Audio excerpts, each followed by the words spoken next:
Hey guys, what's up? It's Charlie here, and today we're going to be looking at the 10 creepiest growth interruptions in history. So, most people think that television is kind of bland and watered down. Aside from the odd accidental swear word, nothing spontaneous ever seems to happen on live TV. Well, here are some times when TV and other broadcasts have been mysteriously hijacked and altered.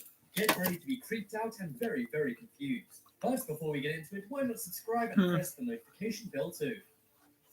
Coming in at number 10 is Aliens. So this one took place in 1977 and was a live TV news interruption. Valerian. One afternoon on the Southern Television Channel in the UK, Andrew Gardner was doing the news. However, all of a sudden, things went odd. The image went distorted, and then an odd voice began playing. The voice was from someone or something called Asteron, and he said he was part of the Intergalactic Association. Now, just for the record, there's apparently no such thing as the Intergalactic Association. Nevertheless, he delivered an odd message about society, humanity, and aliens. Asteron's message was rather cryptic to say the least, but it seemed to be about aliens and what humanity is doing wrong. Asteron continued his speech for 6 minutes until he was finished, and then he cut to Looney Tunes. The Southern Television Channel apologized afterwards, but they said they weren't sure who the guy was. The way he was able to get in was because Southern Television was not secured with a landline. This allowed their audio signal to be hacked, which allowed Asteron to deliver the strange message. At first, people thought it was someone who worked for a satellite company hacking the station. However, this was later found to be false. Back in 1977, it would have been very hard to hack a television station. And seeing as Asteron nor the Intergalactic Association were ever found out, some people blamed aliens for this. That's right, many said aliens tapped the signal to send humanity a message about alien existence. However, other more skeptical people say this was simply somebody with great hacking skills playing a prank. Listen to the audio and let me know what you think. But, he says, there are conditions. These include stopping the execution of all captured prisoners of war.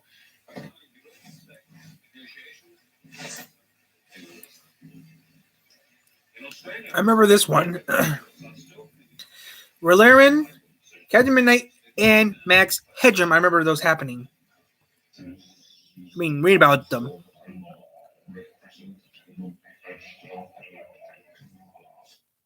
The thing is, though, Captain Midnight was easy, but people said Captain Midnight, you could figure out how Captain Midnight did it.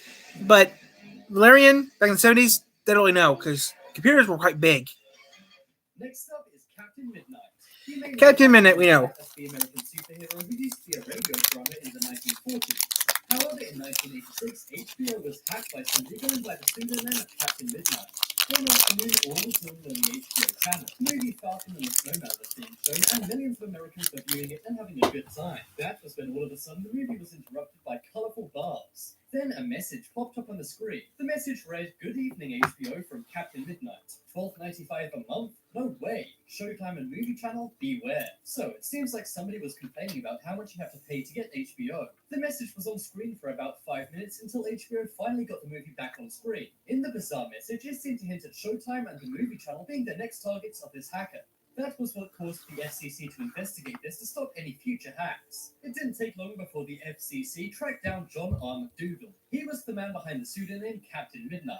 He was caught in a pretty dumb way as well. The way they found out about him doing the hack was because somebody overheard him boasting about it in a phone box in his hometown in Florida. However, John wasn't some kind of master hacker. You see, he worked as a controller for a satellite company, which controlled HBO's satellite dish. But why did John do this? Well, before he was a satellite controller, he was a satellite dish installer. However, he was fired from this job after HBO's service rates went up. This caused him to not make any money from satellite dish installations, which is why he wrote the bad message. After being tracked down by the FCC very easily, he was arrested and charged. He was sentenced to 1 year in prison and a $5,000 fine. That's $1,000 for every minute he interrupted the movie.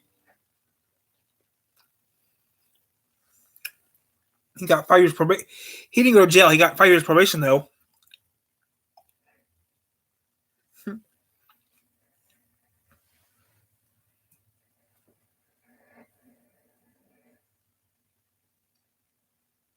Next up is Russia. So, unless you've been living under a rock for the past few years, we all know that Russia has been accused of a lot of hacking. They've been accused of hacking things from Facebook to secretly hacking elections. However, this is one Russian hack which isn't so secret.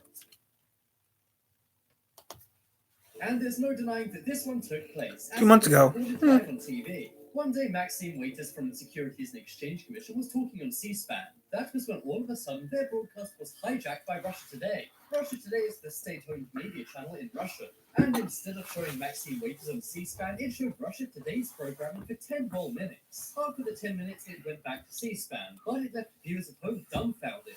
Now, some say this could be a routing error, and at the time, C-SPAN themselves tweeted saying they expected that to be the case. However, many other people, including some C-SPAN employees, tweeted that they'd been hacked by Russia. And with all the talks of Russia hacking elections in the USA, some say Russia was behind this TV hack. It's not clear why they would want to do this, perhaps to make America look bad, or maybe to leave them uninformed as to what Maxine Waters was trying to say. Could this have been a cover-up of something she was going to say? Or was this Putin trying to make America look weak and show Americans Russian propaganda? Perhaps not, and it really was just a Well, error, but who knows? What do you think about this very mysterious broadcast interruption? And literally observable.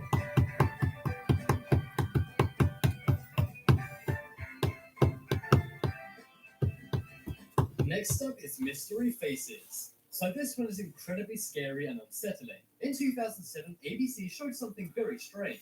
Out of nowhere, an old grainy photo of an elderly couple popped up on screen for a few seconds. The photos are nightmare fuel and look very unsettling. They remained on screen for around 7 seconds before it went back to regular programming. Now that would be strange on its own, but what's even stranger is nobody knows who these people are or where the photos are from. However, they look very sinister and unsettling. Now, ABC claims it was simply a glitch and the faces are frames from Oprah. However, these people do not Oprah? know Oprah or anyone who's ever on Oprah. This has led to many people saying that ABC was simply covering this up. Perhaps ABC don't even know who these people are. Or perhaps they do, and they were covering up something more sinister. I've done a lot of digging on this, but nobody knows who these people are or where the image is from. This legitimately seems to be one of the biggest broadcasting mysteries of all time. What do you think the deal with these faces is? One thing's for sure, the photos are nightmare fuel. And if I was Oprah, I wouldn't exactly be flattered being compared to one of these guys. Next up is zombie apocalypse. So, we used to hear of zombie apocalypses in movies and TV shows, but I'm sure we would never expect a zombie apocalypse to actually happen in real life. Well, in 2013 in Montana, some people believed it had. During one showing of the Steve Walker Show on KRTV in Montana, there was an alert saying a zombie apocalypse was underway. There was an alert sound with a very convincing audio file of a man saying a zombie apocalypse was happening. They said to stay inside and follow instructions on the screen. Now, you may think people assumed this was a joke. But no, most people in Montana actually believed this was real. Now, it seems crazy and you may be laughing at these people. With the Camping World Best Price Guarantee, we'll beat any competitor price by $500 guaranteed.